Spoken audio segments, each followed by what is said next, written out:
Şu anda gözaltında tutulan arkadaşlarımızla ilgili. Şu anda 20 arkadaşımız gözaltında. Bugün itibariyle savcılığa çıkarıldılar ve 4 gün daha uzatma kararı alındı gözaltı ile ilgili ve tekrar emniyete götürüldüler. Şimdi Kobani protestoları hepinizin hatırladığı gibi 6-8 Ekim 2014 yılında oldu.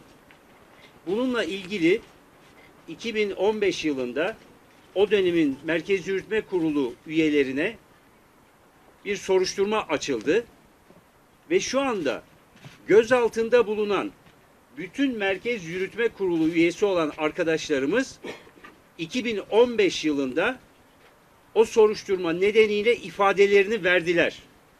Savcılara gidip çeşitli illerde ifadelerini verdiler. 2015 yılından bugüne kadar 5 yıl boyunca yedekte tutulan bu dava, bu soruşturma şimdi birdenbire gündeme getirildi ve aslında o zaman ifadesini vermiş olan arkadaşlarımız bugün hukuksuz bir şekilde gözaltında tutulmaya devam ediliyorlar. Öncelikle bunu kınıyoruz. Bu hukuksuzluğu protesto ediyoruz. Yani ortada ne hukuk bıraktınız ne yargı bıraktınız. Artık her şey ama her şey sarayın kararlarıyla Adalet ve Kalkınma Partisi'nin adalet komisyonlarına dönüşmüş olan mahkemeler yoluyla gerçekleştiriliyor. Bu operasyon kesinlikle hukuki bir operasyon değildir. Kesinlikle siyasi bir operasyondur. Siyasi karar alınmıştır. Bu alınmış olan siyasi karar doğrultusunda arkadaşlarımız gözaltında tutulmaktadırlar. Bunu öncelikle söyleyelim. Neden bu siyasi karar alındı? Buna dair de birkaç şey söylemek istiyoruz. Bu siyasi kararın hedefi ne? Bu siyasi kararın hedefi çok açık bir biçimde Adalet ve Kalkınma Partisi ve MHP ittifakının ve iktidarının demokrasi mücadelesinde büyük bir tehlike olarak gördükleri Halkların Demokratik Partisi'ni bütün kurum, kuruluşları, ittifakları ve bileşenleriyle demokratik siyasetten tasfiye etme amacıdır. Amaç budur. İktidar tasfiyeci bir iktidardır. İktidar siyasi olarak rakibi olan Halkların Demokratik Partisi'ni siyaset yoluyla yenememektedir. O nedenle yargıyı kullanarak Halkların Demokratik Partisi'ni tasfiye etmeye çalışmaktadır. Bu tasfiyeci iktidarın hukuk dışı bir uygulamasıdır. Bunu da vurgulamak istiyoruz. Bu bir siyasi intikam operasyonudur aynı zamanda. Sadece tasfiye operasyonu değildir. Çünkü bakın bugün gözaltında tutulan Merkez Yürütme Kurulu üyelerimiz aslında 7 Haziran 2015 ve 1 Kasım 2015 seçimlerinin de aynı zamanda yürütücüsü olan Merkez Yürütme Kurulu üyelerimizdir. 7 Haziran 2015'i hatırlatmak istiyorum. 7 Haziran 2015'te bu toplum büyük bir deli gömleğini yırttı attı bir kenara ve büyük bir umutsuzluğu toprağa gömdü ve Adalet ve Kalkınma Partisi iktidarının seçim yoluyla da tek başına hükümet kuramayacak duruma gelebileceğini bütün toplum gördü ve yaşadı. 7 Haziran 2015'in özelliği budur. İşte 7 Haziran 2015 ve 1 Kasım 2015 seçimlerini yürütmüş olan Merkez Yürütme Kurulu üyelerimize yönelik bir operasyon o nedenle de bir siyasi intikam operasyondur aynı zamanda. Değerli basın emekçileri, o günün intikamı bugün alınıyor. Neden? Çünkü bugünkü konjonktür bu intikamı almayı gerektirdi. O nedenle. Nedir bugünkü konjonktür? Bugün Türkiye'nin iç politikasına baktığımız zaman iktidar ekonomi alanında, sosyal alanda tam bir fiyaskoyla karşı karşıyadır. Ekonomik kriz, sosyal kriz bütün ağırlığıyla yaşanmaktadır. Bugün Türkiye'de işsizlik Cumhuriyet tarihinin rekoru düzeyine varmıştır. Bugün Türkiye'de hayat pahalılığı iktidarın bütün rakamlarla oynama çabasına ve girişimine rağmen inanılmaz boyutlara varmıştır. Halk bunun farkındadır. İşsizlik, hayat pahalılığı ve demokraside yaşanan büyük kriz, tek adam yönetimi, yani kuvvetler ayrılığının ortadan kaldırılmış olması, yürütmenin yargıyı tahakküm ve baskı altına almış olması, yürütmenin yasamayı bir noter gibi kullanmaya başlamış olması ortadadır. Bu büyük demokrasi krizi ve yönetememe krizi de gündemdedir. Ama sadece bu değil. Bir taraftan da dış politikada bu iktidar fiyasko üzerine fiyasko yaşamaktadır. Bakın biz HDP olarak Doğu Akdeniz ve Ege meselelerinde bu meclis tatile girmeden önce getirilmiş olan bütün bildirilerde ve önergelerde şu açıklamayı çok net olarak yaptık. Savaş değildir olması gereken, çatışma değildir olması gereken, Akdeniz'de ve Ege'de müzakere, diplomasi ve barış yoluyla sorunlarımızın hepsinin çözülmesi gerekir dedik. Ve o zaman bizi dinlemeyenler sonra NATO'yu, ABD'yi, Almanya'yı, Fransa'yı dinlemek zorunda kaldılar. Ve biz haklı çıktık. Müzakere, diplomasi, görüşme, komşularımızla görüşerek sorunlarımızı çözme en doğru yoldu bizim savunduğumuz gibi. İşte bu dış politikada yaşanan fiyaskoda şimdi bir kez daha dönmüş dolaşmış bu iktidarın ayağına dolanmıştır. Şimdi değerli basın emekçileri, işte bu konjonktürde HDP demokrasi mücadelesinin, demokrasi ittifakının, hukuk, adalet, eşitlik ve barış mücadelesinin öncülü olduğu için intikam operasyonuyla karşı karşıya kalmıştır. Tekrar söylüyorum, siyaseten yenemediklerini yargı yoluyla tasfiye etmeye çalışıyorlar. Hedef nedir? Hedef HDP'siz bir Türkiye'dir. Hedef HDP'siz bir siyasettir. Hedef HDP'siz bir yaşamdır. Hedef HDP'siz bir parlamentodur. Dertleri budur esas olarak. Ama şunu görmezden geliyorlar. HDP en az 6 milyon seçmeni olan bir partidir.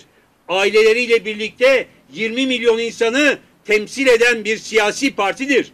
Türkiye'nin ve meclisin 3. büyük partisidir. Siz HDP'yi bu tür tasfiye operasyonlarıyla ortadan kaldıramazsınız. Etkisiz hale getiremezsiniz. Bunu dün de söyledik, bugün de söylüyoruz. HDP'ye oy ve gönül vermiş milyonlarca insanı ne yapacaksınız? Ne yapacaksınız? Tekrar soruyoruz. HDP'ye oy ve gönül vermiş milyonlarca insanı ne yapacaksınız? Şimdi HDP'nin halkla ilişkisinden, toplumla ilişkisinden, demokrasi güçleriyle ilişkisinden, demokrasi, hukuk, eşitlik, barış mücadelesindeki gücünden korktukları için bu intikam operasyonunu yapıyorlar. Bu intikam operasyonu aynı zamanda yapılacak bir genel seçimlerde ve Cumhurbaşkanlığı seçimlerinde %50+1'i elde etme operasyonudur. Bunun da farkındayız. Bu intikam operasyonu aynı zamanda 31 Ağustos'ta eş genel başkanlarımızın yine burada açıkladıkları barış deklarasyonuna karşı savaş cevabıdır. Bunun da farkındayız. Yani onlar barış istemiyorlar. HDP barış, toplumsal müzakere, diyalog, toplumsal uzlaşma ve toplumsal barış dedikçe onlar HDP'yi tasfiye etmek için uğraşıyorlar ve çabalıyorlar. HDP bitirilirse, tasfiye edilirse bu otokratik düzen, tek adam yönetimi başarıya ulaşır diye düşünüyorlar. Demokrasi ittifakı girişimlerini engellemeye çalışıyorlar. Barış çabasını yargılıyorlar. Bakın, bir fotoğraf hatırlatmak istiyorum size. Bu 28 Şubat 2015'teki Dolmabahçe Sarayı'ndaki fotoğraftır.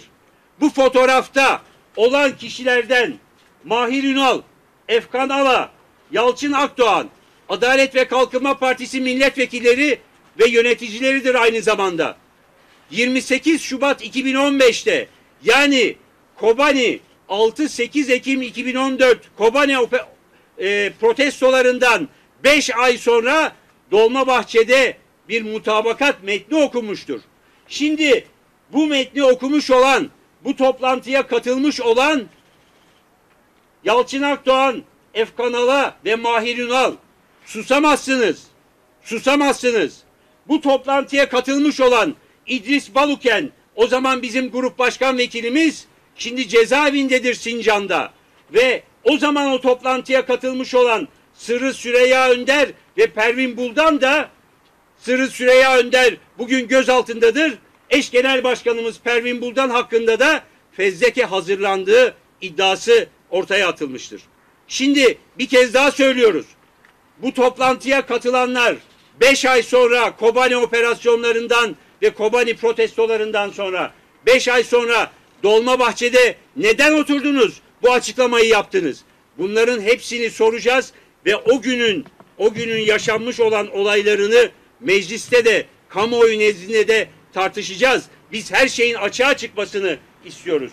Son 2 cümle söyleyip sözü Meral Başkanımıza bırakacağım. Şimdi bugün şunu çok açık bir şekilde ifade ediyoruz. Bugün HDP'ye sahip çıkmak demek, HDP'nin bütün politikalarını benimsemek değildir. Bugün HDP'ye sahip çıkmak demek, demokrasiye, demokrasi mücadelesine, özgürlük ve eşitlik mücadelesine, barış mücadelesine sahip çıkmak demektir. Bu nedenle çok büyük, çok yoğun bir şekilde dayanışma ve destek aldık. Ve bu dayanışma ve destek sürüyor. Bugün de sürüyor, yarın da sürecek. Öncelikle hem meclis içindeki hem meclis dışındaki siyasi muhalefetle, siyasi partilere, meclis dışındaki bütün sivil toplum kuruluşlarına, bütün derneklere, bütün meslek örgütlerine, bizimle dayanışma içinde olan yurttaş girişimlerine, tek tek kanaat önderlerine ve demokrat ve vicdan sahibi bütün yurttaşlarımıza yürekten teşekkür ediyoruz. Bu dayanışmayı daha da büyüteceklerini biliyoruz. Çünkü onlar bugün HDP'nin bütün politikalarına katılmasalar da, HDP'nin bütün söylediklerine katılmasalar da, HDP'siz bir Türkiye'nin demokrasi açısından ne kadar büyük bir kayıp olacağının farkındalar. Onlara teşekkür ediyoruz. Bu dayanışmayı büyütmek, bu desteği büyütmek istiyoruz. O nedenle de HDP düşmedi geçmişte bütün baskılara rağmen ve düşmeyecek HDP bütün baskılara rağmen diyoruz. Çok teşekkür ediyoruz ve onlarla birlikte demokrasi mücadelesinde, barış mücadelesinde her türlü fedakarlığı yaparak mücadeleyi büyütme ve ortaklaştırma sözünü bir kez daha veriyoruz. Teşekkür ediyorum. Evet, değerli basın mensupları aslında büyük oranda sözlerimizi söyledi ama tabii ki sözlerimizin biteceği bir mesele değil. Bu operasyon partimizde sadece 29 MYK üyemize değil, bu operasyon HDP'nin bütün üyelerine, bütün oy verenlerine, bütün seçilmişlerine yönelik bir operasyondur. Şunu iktidara ve ortağına, küçük ortağına söylemek isteriz. HDP'nin karar organı 29 kişiden oluşmuyor. HDP'nin karar organı halktır. Bize oy veren 6,5 milyon insan aynı zamanda HDP'nin karar organıdır. Siz 29 kişiye operasyon yaparak HDP'nin sesini, sözünü, mücadelesini kısamazsınız. Bugüne kadar yaptığınız sistematik operasyonlarla HDP'yi nasıl küçültemediyseniz, tasfiye edemediyseniz bundan sonra da bunu başaramayacaksınız. Ham bir hayal peşindesiniz. Evet, şu anda 20 arkadaşımız gözaltında. HDP'yi susturmak o kadar kolay değil. Evet, binlerce arkadaşımız şu anda rehin olarak cezaevlerinde tutuluyorlar. Ama eğer yapmak istiyorsanız, ki Türkiye açık bir cezaevine dönüştü, hiç kimse kendini güvende ve özgür hissetmiyor. HDP seçmenlerinin, HDP'lilerin yaşadıkları alanlara isterseniz demir çitler örün. İsterseniz demirden ne istiyorsanız onu örün. Cezaevlerini belirginleştirin. Ama siz bununla rıza üretemezsiniz. O yaptığınız operasyonda hedeflediğiniz %50+1'i alamazsınız. Bu operasyon Neyin intikamı biliyor musunuz? Saruhan Başkan söyledi, ben tarihleri hatırlatarak söyleyeyim. 7 Haziran'ın intikamı, 1 Kasım'ın intikamı, 16 Nisan referandumunun intikamı, 4 Kasım darbesinin devamı niteliğinde aynı zamanda bir intikam operasyonu, 31 Mart'ın intikamı, 23 Haziran'ın intikamı. Karşımızda o kadar siyasi etikten ve ahlaktan yoksun bir iktidar aygıtı var ki bizimle rekabet etmiyor. Bizimle siyasi bir yarışa girmiyor. Siyasetin yarış yeri, konuşulacağı yer sandıktır, seçim meydanlarıdır. Bizimle yarışamadığı için, bizi tasfiye edemediği için elindeki yargı aparatıyla bizi susturmaya çalışıyor. Evet, siyaset gerçekten bu şekilde yürütülürse bundan bir siyaset, demokratik bir siyaset çıkmayacağını hepimiz gayet iyi biliyoruz. Evet, bu intikam operasyonunda seçimin hedeflendiğini, seçimdeki oylarının azalması, bizim oylarımızın yükselmesi ve Türkiye'deki demokrasi güçlerinin, toplumsal dinamiklerin yeni bir Türkiye, demokratik bir Türkiye özlemini engelleme çabasıdır aynı zamanda. Kendilerine karşı çıkan her sözü, her sesi kısma çabasıdır. Bu operasyon HDP şahsında 82 milyon insana yöneltilmiş bir operasyondur. Kobani protestoları dönemlerini hatırlatacağız mecliste ve bütün alanlarda. Kobani meselesinde hesap verecek olan biz değiliz. Hesap verecek olan işte şu Dolmabahçe mutabakatında resimleri olan ve o dönem iktidarda olan kendi yönetimleridir. Neden? İktidardaki parti bu kadar insanın katledilmesine neden göz yumdu? Sokağa çıkma yasağı ilan ettiği halde neden insanların bu şekilde canice öldürülmesini engellemedi? Öldürüldükten sonra neden katilleri, failleri yargı önüne çıkarmadı? Bunun sorumlusu biz değiliz. Bunun sorumlusu yürütmedir. Bu işin yürütücüsü olan iktidar partisidir. Kobani protestolarında yaşanan can kayıplarının da, mal kayıplarının da, yaralanmaların da müsebbibi, sorumlusu, hesap sorulması gereken merkez kesinlikle AKP iktidarıdır. Evet, Kobani AKP'nin elinde bir maymuncuğa dönüştü. Her kapıyı açabilirim bununla. Bir yıl sonra soruşturma başladı. 2014'te oldu protestolar, bir yıl sonra başladı. Ve şunu hatırlatmak isterim. O dönem Kobani halkıyla dayanışma gösteren 70 ülke vardı. Bütün dünya IŞİD'e karşı Kobani halkının yanındaydı. IŞİD barbarlığının, Şengal'de yaptığı katliamların insanlık dışı uygulamalarının karşısındaydı. Evet, IŞİD'e karşı bir dünya cephesi vardı. Kürtlere yönelik saldırıların barbarlığının karşısında bir dünya cephesi vardı. Önce bunu tartışalım. Türkiye neden koridor açmadı? Neden o protestolara giden yola mahal verdi? Demokratik protesto hakkı herkesin temel haklarındandır. Ama bugün failleri, katilleri, öldürülenlerin ailelerinin beklentileri olan yargılamayı yapmayan iktidar buradan kendine bir çıkar elde etmeyi amaçlıyor. Ne yapıyor? HDP'yi günah keçisi ilan ediyor. HDP'nin tek bir tweet'i vardır. O da demokratik protesto hakkıdır. Bunun dışında bütün dünya Kobani'de Kürt halkının, oradaki Arap halkının, Ermeni halkının yanında IŞİD'in karşısında yer almıştır. Türkiye'de de bütün demokrasi güçleri, toplumsal muhalefet yine IŞİD'e karşı saf tutmuştur. Ama bu maymuncuk bu sefer kapıyı açmayacak. Bir yıl sonra başlatılan soruşturmada 6 yıl sonra hepsinin ifade verdiği bir soruşturmada tekrar bir yıl önce Yüksekdağ ve Demirtaş'ın ikinci kere sahtecilikle, hukukta olmayan bir yöntemle tutuklayan akıl, bugün hepsi ifade veren MYK üyelerimizi tekrar gözaltına alarak bir sonuç elde etmeye çalışıyor. Hukuk, hukuk olalı. Yargı, yargı olalı. hiçbir zaman böyle pespaye yöntemler görmemişti. En ufak hukuk başlangıcı dersinde bile bir suçtan dolayı 2 defa soruşturma yapılmaz diye bir kural vardır. Ama bunlar hiçbir kural, hiçbir ilke tanımıyorlar. Evet, soruşturmayı kim yürütüyor?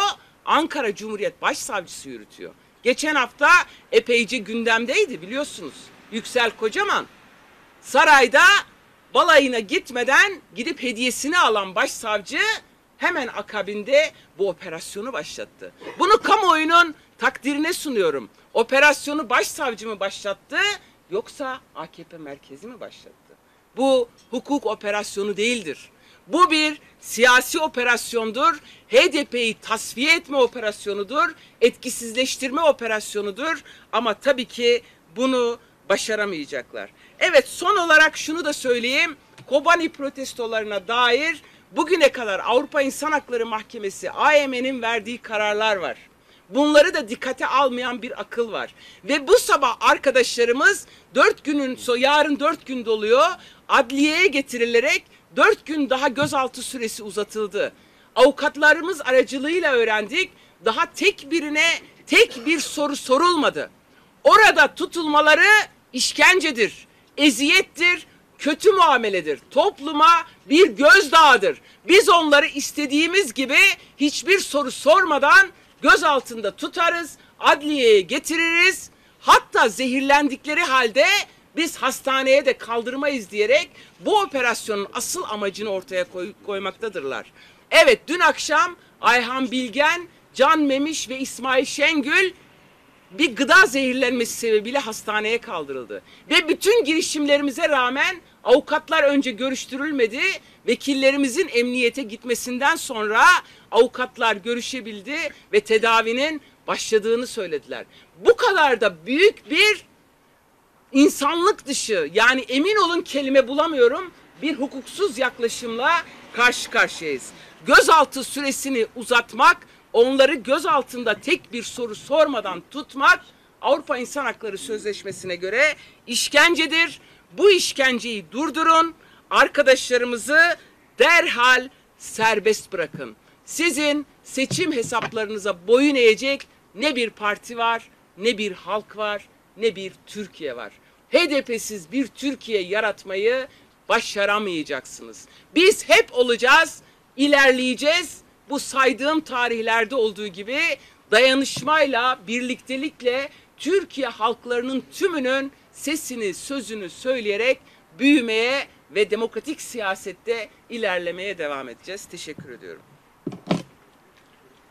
Arkadaşlar, soru varsa alalım. Bu konuyla ilgili. Yoksa basın toplantımızı sonlandıralım.